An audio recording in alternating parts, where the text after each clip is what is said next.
about today, so everybody get kind of a picture of what we're doing and why we're here. So I'm doing the welcome right now, and we're gonna have some other people come up and just kind of give a mood of how the day went on. We're a little bit behind schedule, but we're gonna try and stick to this as best as possible. But we're gonna bring up Niels Christensen sooner or later to do some facts about what we know, what we've been hearing, what you guys have been hearing, and kind of go through the current situation as it stands right now. What is the access now?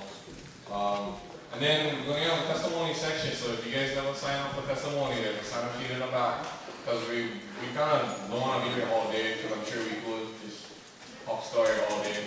But we kind of like to learn sooner or later, and we never bring it, so. There's going to be that section. And then we have the Louis, the Waka that's been doing the freelance at Honolulu and the Haka Law. If you guys have been out there, because it's freaking beautiful compared to what it was when I was growing up. And then we're going to wrap it up, give the final statements, and then head it on. We will be doing like a service project down there after this, so if you guys want to join us, you're welcome to come down, check it out. I haven't been there actually for a while, so it's kind of interesting what I've done. So right now, what we're gonna do is, brothers kids, if you come up, kind of give one small thing about what you guys are doing.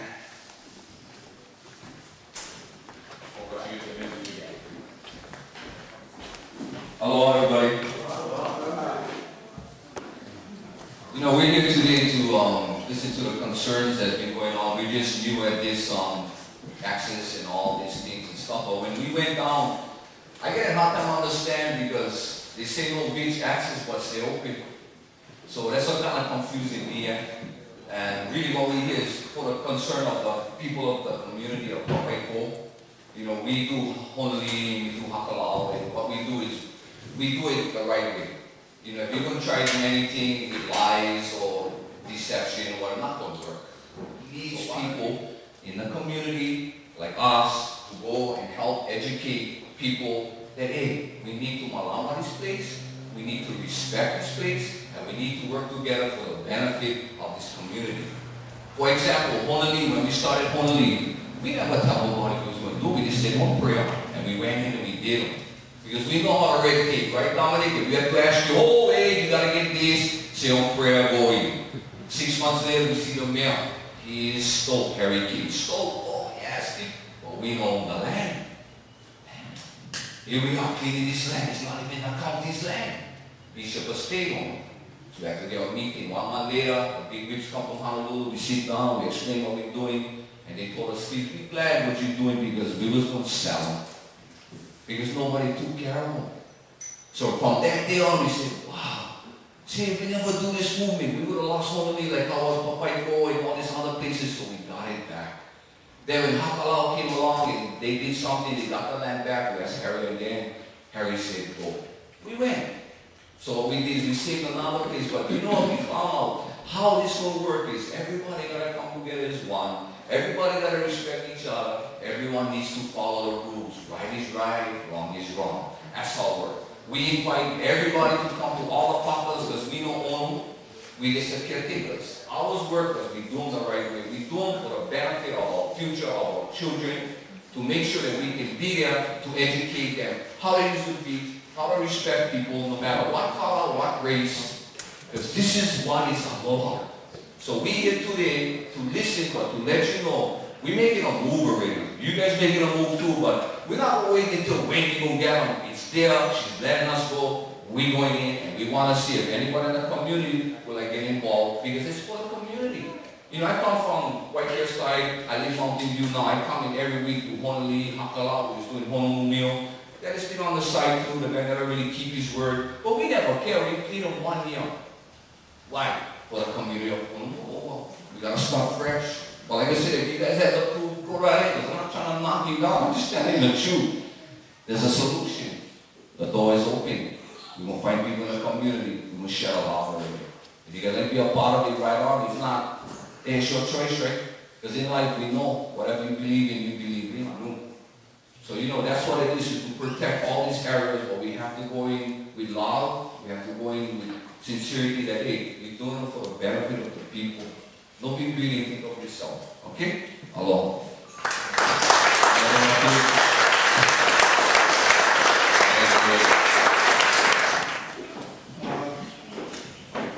I want to just say that I appreciate all that Brother Skibbs just gave us. You might not realize it, but he's really quite a humble guy. And I say that because he's got a lot, his crew, not just him, but the people around him, and especially the Kapunas, they have a lot to teach us. Their history of 1,000, more than that, years living on small islands where the community had to belong. They learn things that we don't know. And so I appreciate every minute that I share with them, and they teach me the ways to live on an island in harmony. So thank you for those kids. I appreciate that, and I encourage everybody to go down and spend some time with the crew. Each of us brings what we can to a solution like this. We're different, our backgrounds are different, but we each have something to contribute, and that's really the purpose for this meeting, is to get the community together and let them contribute to the solution of the situation in Papaikou. It is a situation, people have been arrested, people are upset.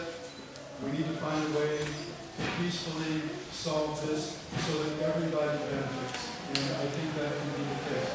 My background, and what I bring to this, is I'm a land surveyor. I've spent a lot of time dealing with land issues. And one of the primary concerns of mine has always been access. Most of the beaches that I grew up on, you can't get to them because they're gated. That was before Hawaii. I've been involved in several openings of access. One was the Puna Trail, which goes from Hawaii Paradise Park to what they call Shipping Beach. That was in conjunction with the DLNR. We opened up that trail.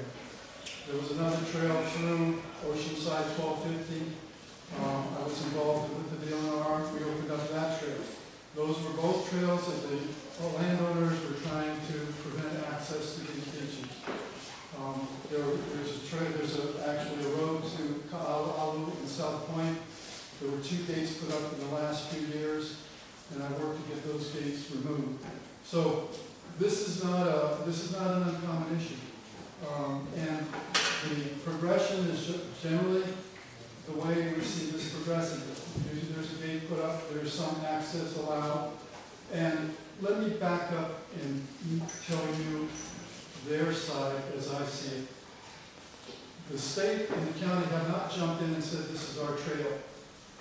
They've left the landowners in limbo. And so they have to deal with all the problems that arise.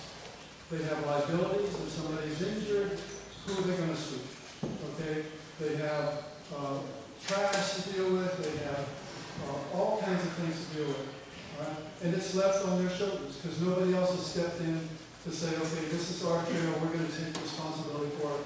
We're going to get the community together to form a Papaikou to help clean the beach. They don't have any assistance right now. So they're left with no other solution. And like Brother Skip says, they're being quite generous.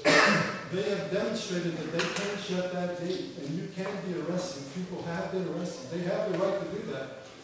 They put up the signs, they put up a gate, and they can call the police and say they passed the signs, they passed the gate, arrest them, and they do. And they're prosecuted for that crime. So they have the right to do that. And so, in my history, the progression is you put the gate up and you be as generous as you can. And then as things get worse, you have to restrict things more and more. And in the end, maybe not this one, maybe the next one isn't the same mindset. And they shut the gate completely. And they demonstrated the right to do that. And we've lost the people. So this is my personal view. And this is my personal history that I bring to this problem. And so that's why I got involved. And we've started dealing with this from the legal side of things. And this movement involves that. And my part today is to tell you where we are in that side of things. The law that governs most of these issues is called the Highways Act of 1892. Queen William Kalani created this act that became state law. And that act says if there was a trail, a public trail that existed before that date, 1892, it becomes part of the state highway system. And we have an attorney here that can stop me from making statements that I'm not qualified to make. But that's my understanding of it, and that's the law that has opened up all these other trails around the island. There's precedence cases, I don't want to get into all that. So the question was, did the trail exist before 1892?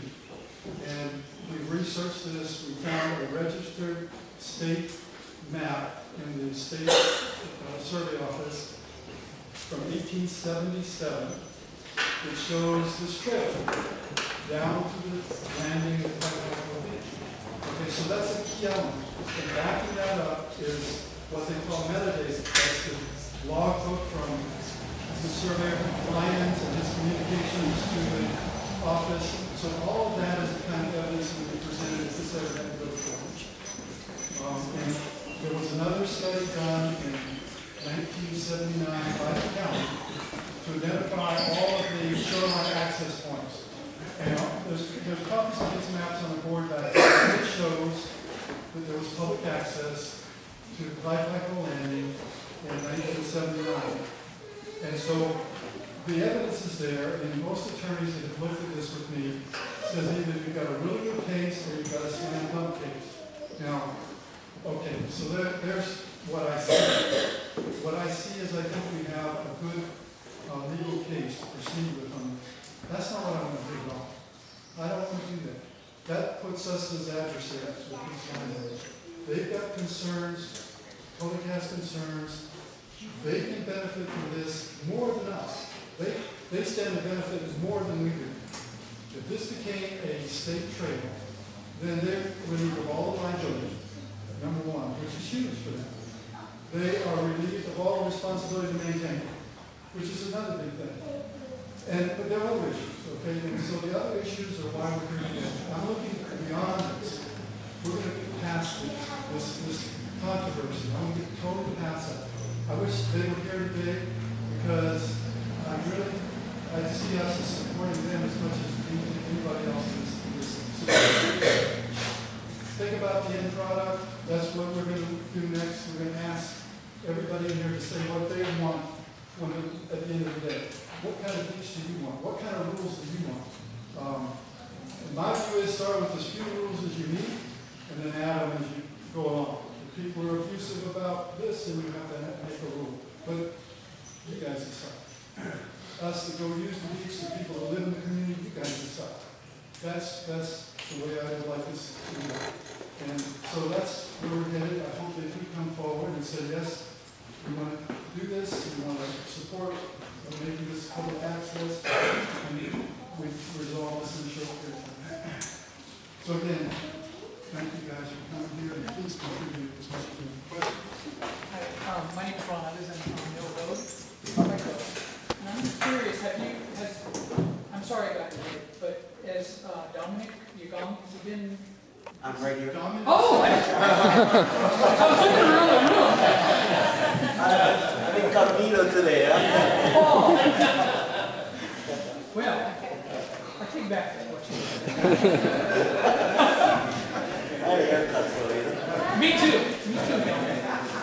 That's a good point, though, because the county and the state have a role to play in supporting this too. And I think once we get to a point where it's a everybody win situation, they'll be glad to support us. So that's my hope. Yeah, you know the research you showed me on the Heather Trail back in the old days there? What do you think the next step, what you do to make something like how we got down to Onome Arch, where we have that state public trail that cut right through the body, where we can use freely? That's That exactly. could be the next step you're working on? Yeah, that's exactly what we're trying to do. It's that same act and that same process that you saw there is what we're trying to put in place here. Now, the adversarial part, I'll tell you another disadvantage. Because if they decide that the trail actually went through these people's house, The law says that you can't obstruct this trail with anything, to tear down your house and move your house. Okay, so you don't want to do that. I would like to have them agree to let them decide where they want the trail to be. So they've got a role, see, through this whole thing, they've got a very important role to play, so that they win on this. Maybe they need a little fence built. We got people, we can get contributions, we can build a fence if they've got privacy problems. I mean, every solution is here, every problem here. Parking, we've had somebody in our audience has offered a solution to the parking problem. Right? So all of these issues, just tell us what they are, and let us try to help you solve the problem. That's what we're going to do. Any other questions about the legality side of this thing? Well, thank you very much. There's a question here. I missed the solution to the parking. Somebody, you said something about that. Well, the parking is an interesting part of this problem, because they are now claiming they own the road, and they do have a deed to the road, but it's a quitclaim deed, and that means that they have an interest in the road. Whoever signed the deed to them, they've got just that interest. And it's very likely, and I can't say because I'm not an attorney, but it's very likely that everybody who lives in that subdivision also has an interest in the road, the same as theirs. And it could also be that even the public has an interest in this road because they've been using it and constructing it. So there's all kinds of issues. They don't own it outright. They don't have a clear, clean title to full ownership of the road. But still, even if they don't, there's still going to be a problem because that road's only 30 feet wide. There's not room for cars to park and still emergency vehicles to get down the road. So the solution might be a little parking lot somewhere else. So, anyhow. One more quick one. The last CDT meeting we had, Tony Gutierrez and the people, and he gave me one because my grandma's house at the end of the road was from 1950 something from the manager of the Mill Sugar Company. When they bought their house, they bought the part of the road in front of their house. But now, when we at my family house, park on the road, they call a tow truck. We come outside, the tow truck guy leave because he know, hey, we're not bothering nobody, we're not in front of our family house. I see, I didn't know that they had cars towed. I know they had signs on cars, but I didn't know they had. And that's all cars towed. Well, let me finish and turn this back over to John. You'll have a chance. Thank you, Neil. This board up here is kind of how stuff is now. So we're gonna try and run through that, and really a lot of this is just educating, and part of the way this whole thing got started was a couple of my friends got arrested, and you see, I don't know how much you guys growing up, but when I was growing up in the hill, if I did something stupid at my neighbor's house or my friend's house, I got lickings from their parents, and then when I went home, I got lickings from my parents for being so stupid at my friend's house. And it's really that sense of community that we gotta bring back. And if you can see somebody doing something stupid at the beach, I mean, it's everybody's beach. It's not disrespectful, it's just like, hey, wow, okay, the dog is saying, look at the lump over there, pick them up, dude. I mean, it's not everybody's private beach. Let them know. Educate. So really quickly, this is kind of how we see this now. And really, if anybody, I mean, this is the whole like the fence and everything. All the ideas that come with resolving the situation is why we're having this meeting. Is to prevent it from taking it to court and going through all the legal action and stuff, and really trying to come to an agreement of how everybody can use the beach, how everybody can take care of the beach, how we can just be happy at the beach. So really quickly, some of it I want to use the trail. Number one, if number dog, if two, they don't have coolers. If three, if they have no wheels. I'm stuck on that one again. What's the wheels thing? Oh, bikes, I guess skateboard, whatever. Okay. Baby strollers. 4 during certain hours. 5 on certain days. 6 if they have not previously violated one of the above rules. Cars right now, when things parked on the side of the road, you can't get towed.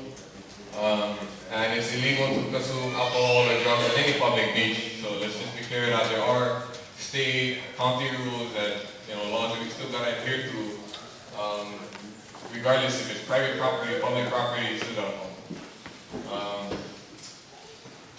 So with that being said, we're gonna kind of move into the comment section, or if you guys have comments, questions, whatever you guys like bring on. Hello, my name is Stephen Estelori. I live Papaikou Mill. I'm actually their neighbor. I'm the closest one that lives next to them. I have been arrested for going to the beach down there. You know, convicted, I had to pay a fine. All this about, you know, this trail and respect, you know, respecting them, respecting their land, you know. I believe in all that, but you know, I think it's a two-way street. You have to respect the people that live there too. And you know, when I go down to the beach, you know, it's to relieve my stress. You know, it's sort of my way of getting away from the world. You know, and after getting arrested, you know, and all this thing about this legal stuff, you know, it just killed my love. You know, I don't even want to go down there anymore. I take care of an elderly uncle, and you know, that's my only escape. You know, I believe that these people, you know, they want to do right with the community, you know, but to me, I don't really think they really understand how much, you know, ocean means to Hawaiians. You know, and we don't only go down there just to fish, you know, to surf. But it's a religion to some Hawaiians, you know, it's their way of life. And if they can respect that, you know, I would be happy, you know. And you know, we all live in the same community. They claim like they own the road. You know, I live there too, so I got part, you know, claim ownership to the road too. And because I get an elderly uncle, you know, I get plenty of friends and family want to come and visit. You know, when they come around and they see a car they don't recognize, and they start putting these white tags on the window saying, your car will be towed away, pocket up, you know. To me, that's not right. You know, people come to enjoy my uncle, you know, enjoy my house, you know, right there by the beach.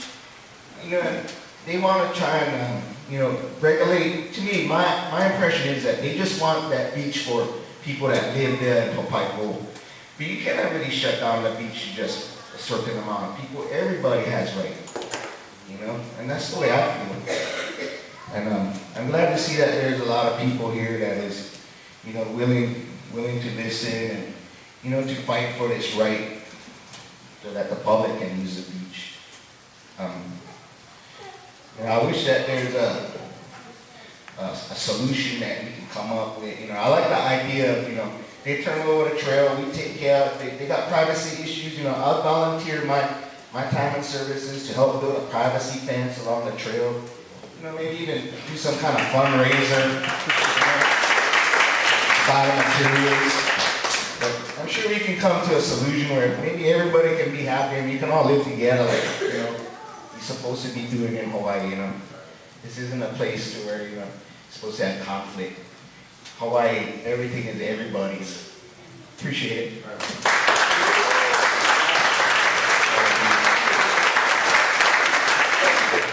I think Brent, are you ready?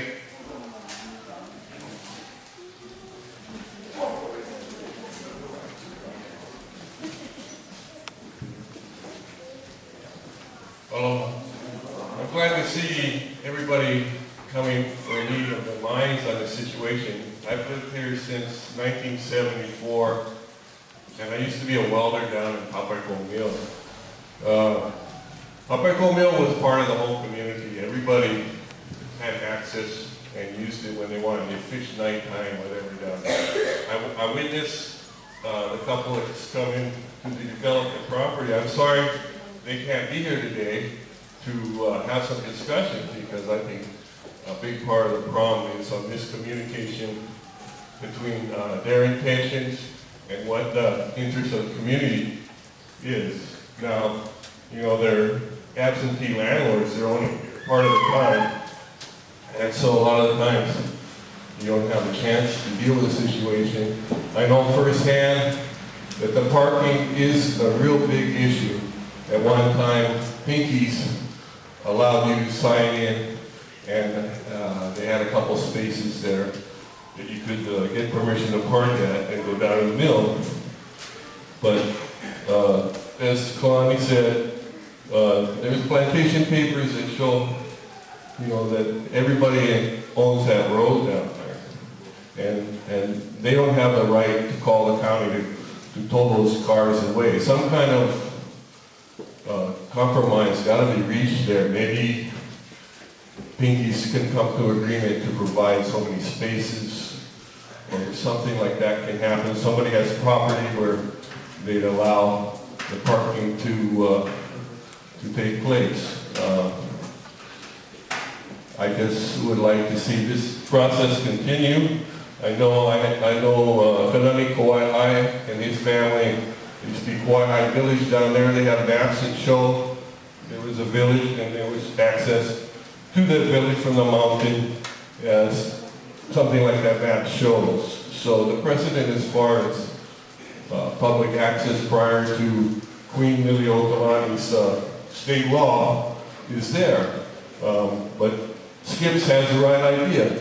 I think you look at the results of their efforts, and perhaps this is where we haven't made the proper effort to get communication going with these people. So that's my thoughts on the issue.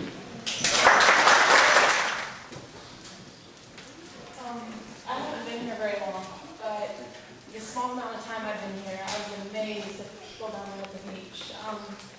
The kids down there were just so helpful and open-hearted, and I don't know why I'm crying. Okay, these people are good people around here. They change how you think about your life, they change about how you think about community, and it made a huge difference in me and who I am now. Being able to go down there and enjoy family, and it's intense. It's not even something you can really explain. And it's beautiful, and it's not something that anybody can really take away. But it can be deprecated by someone that doesn't understand that. And if we don't have the community together to not necessarily change their minds, but give that option for them to know how beautiful that is. And I think they're scared, and I think they're controlling, and I think that's how they live their life. And I don't think that's a good way to be in this way of living, you know? Like, open your heart. Let's be loving to these people. Let's bring them in, but at the same time, own what you own. Like, that is an amazing place to go. The energy of that, the water there, the rocks there, it's so safe and brings you in. And those kids down there, they love that place. Like, I can't tell you how many times I went down there and I was down there waiting for an hour for somebody to come up and surf so I could get out there. Because I didn't feel safe enough to be out there by myself. And these kids, these 13-year-old to 10-year-old kids would come down just hooting and hollering and screaming because the waves are breaking so amazing. And I forget I was supposed to go surf because I would just watch them and enjoy it for so long. But I had a real nice time with that for a couple months until I ran into this lady that owns this land.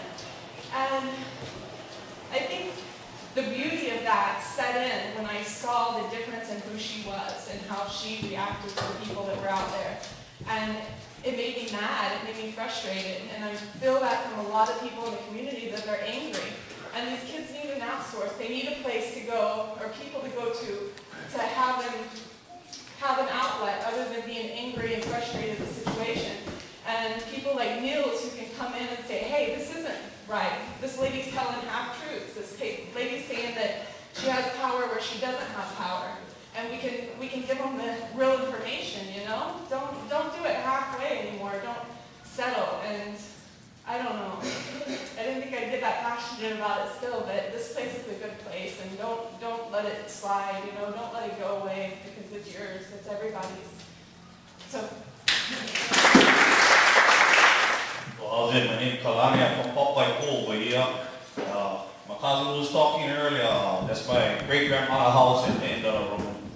So us guys, we was practically raised down at that beach. When the mill closed in the 80s, we used to go down there with all our kids from Papaikou, some from Papaikou. We would clean all the mess little by little by little. And what hurt us bad is, now when the beach is beautifying, the guy, mostly Charlene, she's alright. She tried to regulate what we do and when we do. And at first I got along with her like that, but like the lady said, she speaks a lot of half-truths. A lot of stuff half-truths. We try to make parking for other people. The abandoned house, the boarding house next to my family house. Before I used to weed that and park in these 4 cars there, just so I could tell the young kids, hey, don't block the road, go park over here.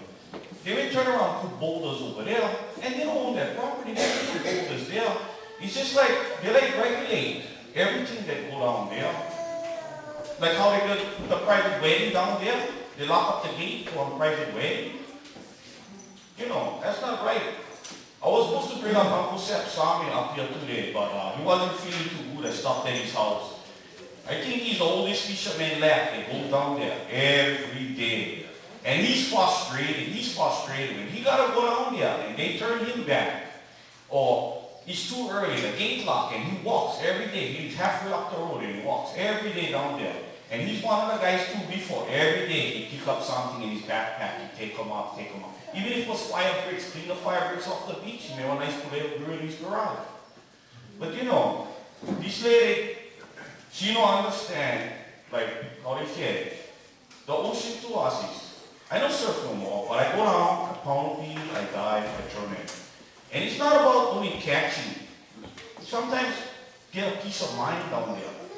You know what I mean? Get a peace of mind, get away. Some guys tell me, hey, I'll come fish with you, but sometimes I don't even bring my son. I go by myself. Because with all the stress at work, I go down, it's just me in the ocean, and I do my thing. And I hate being called a criminal because I like go there in the morning early and the gate locked. You know, if she really wants to step it up to the table, hey, let's work together, make one place, but like we gotta educate the other people. We're not gonna fight for these and we'll get all kind of trash down there. We gotta all step it up, make it one good place, work on, like this brother said, the parking, little bit pinkies. If we can get some at the boarding house, make them an orderly fashion, but everybody gotta keep them decent down there. If not, it'll backfire and it's not gonna look too good.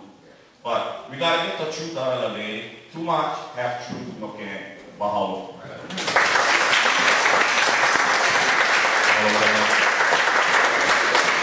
So Dominic, you. Hello, good morning everybody.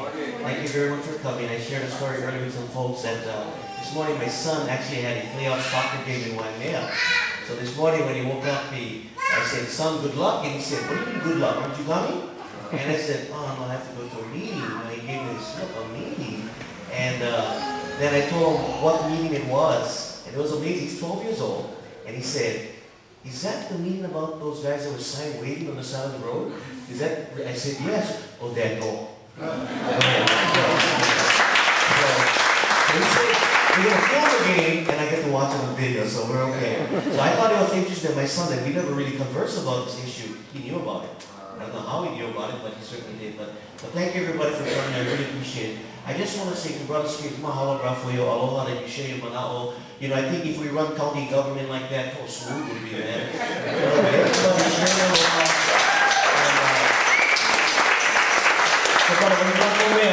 I vote for you, brother. But thank you, mahalo, really, and all your brothers, you guys, what you guys have done in Honolulu and Hapalau, oh man. Yeah. So, I just want to say in regards to this particular, you know, I do believe that we do need to really work together, and I think that effort has happened, and there's a lot of emotion involved, and rightfully so, because some people have been, you know, on the other end of, not having access or being arrested and so on. Hey, let me tell you, I understand.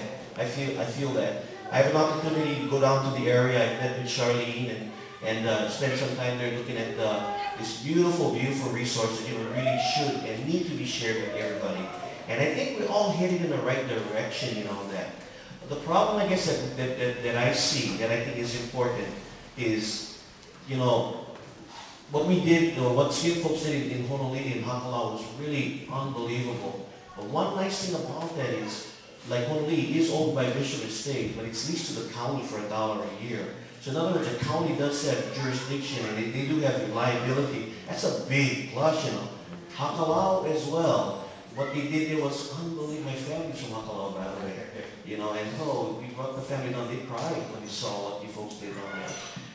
But the Hakala area as well is owned by the county. So that's a very big plus. This is a different story because it's not home, yeah. My hope and dream is that we can malama each other, work with the landowner, and make sure that we have access, not only for now, but for the future, yeah. But the problem is, I think someone mentioned it earlier today, I don't know what speaker it was, but you don't know, things change though. You could have different owner, you know, it could be someone else that may not want to do what they did, which I thought was pretty good, you know, building it on their own, building that trail that's there. I walked there, I said, you guys did this? I said, and I gave them my award for doing that. But in the future, who knows what may happen, and that's why I think it's important so that we can hold that in perpetuity. And part of that perpetuity is continue to work with the current landowner and possibly use some other avenues. And one of the things that you folks did on November 2nd is you folks voted almost 60% to preserve the open space fund, you know, so that we can purchase property, so that we can, you know, look for property. And, you know, one of the big reasons for the open space fund, guess what it's for? It's to preserve access. You know, access to recreational and historical and important resources for the people. And certainly, in order to do that, by your vote, what happened was we are now mandated by the charter to place money in there. As you know, some council members and administrators took away that money, the deposits so that the open space fund, so they weren't depositing money in there. With the charter amendment, we got to put money in there that allows us to now go and purchase. So I guess what I'm trying to say is, one of the things that we may want to do is work with the landowner and take a look at putting this particular easement, this trail, and put it as an open space, as an open space acquisition. We might be buying the property, we might be buying an easement, but put it so that, as I understand it for the landowner, they have all the liability. They do. No matter what anybody say, when they say, hey, no way, if I fall down, it's my fault. That's how I was brought up. Hey, if I fall down and I get hurt, it's my kuliana. I would never go and blame that owner because they had a stone in the way. But not everyone is like that. So they have that liability. So what we gotta do, hopefully, that I think that will work is to take that liability away. And the only way to do it is to own it. You know, to own the easement so that it does take that away from them. So right now, Papaikou Mill Beach actually has been a suggested area to look for the Open Space Committee to preserve. It's not high on the list with everything else. What we would need to do, if that is an option that the committee wants me to help facilitate, if it is an option, then what we can do is to get it up as a priority. And in that way, because if you go the other route, such as condemnation, where you gotta go to court and prove that you take the land and you gotta provide compensation, it's a tough thing, and it's adversarial, and certainly we don't want to do that. But if somehow that we could, work with the landowner and have them see that, it could be advantageous for them and for county to allow for the trail at least so that we can get there, that might be an option. And I hope you do that. At least that's what the community wants. Now, okay, the open space, there's an open space commission, and what their job is to get recommendations from the community, and they make their own recommendations for property that they would like to consider, to preserve. In fact, I got some information about that. Sorry. You don't mind. Yeah, Ali, is that okay? Is that okay? I know it's taking more than 2 minutes, right? 3 minutes. Okay, sorry. They have criteria, and basically, they ask questions. I turned 50, so I didn't ask that. They ask for, let's see,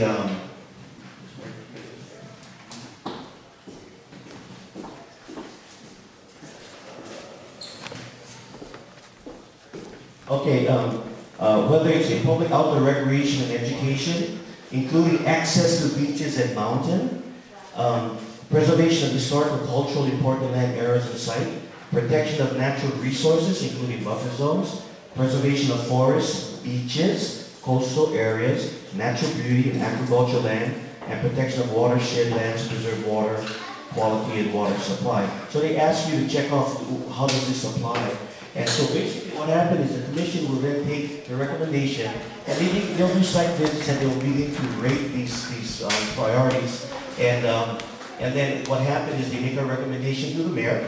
These are the properties that we feel in priorities or what we feel that we should take a look at possible acquisition. The mayor then take a look at that, makes a decision whether he supports of this, he could move it around a little bit, and then it comes to the county council, and then the county council then votes to accept that list of those recommendations. And of course, they have to have the money, right? But now that folks have voted a tournament, there will be money being placed together. Right now, we're just about zeroed out because the $3.5 million we have in there that's left, because remember, we didn't put anything in because we took the money to balance the budget. You know, and I thought that was wrong, but anyway, that happened. But, so we're now in the process of purchasing the Kingman's Trust out in Kona and Kawa land in Kabu, but now we have to replenish the fund. But I guess the point is, before the property can even be considered, it has to get up on the list. And certainly that's what we would try to do, to try to get that up on the list as a property. How long is that process? 6 months, a year? The land commission will take recommendation up to May of the fiscal year. So after that, they begin to take, so it's a time process. Yeah. And from there, they do their due diligence to come up with that listing, that prior listing. But the council can, and the council has, where we would put a resolution forward that asks the council to consider moving a particular property up. This has been very visible, as I mentioned, and I think, hopefully, I think it's very important. And I think, see how important it is? The wheel going.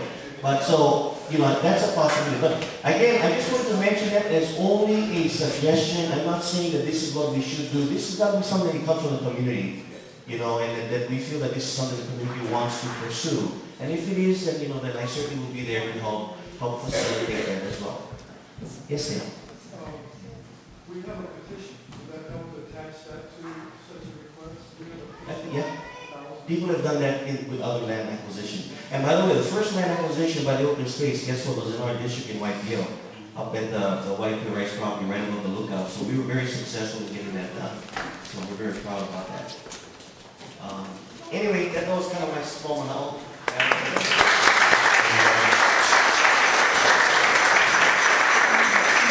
I think that's how you name what Papaikou is too, huh?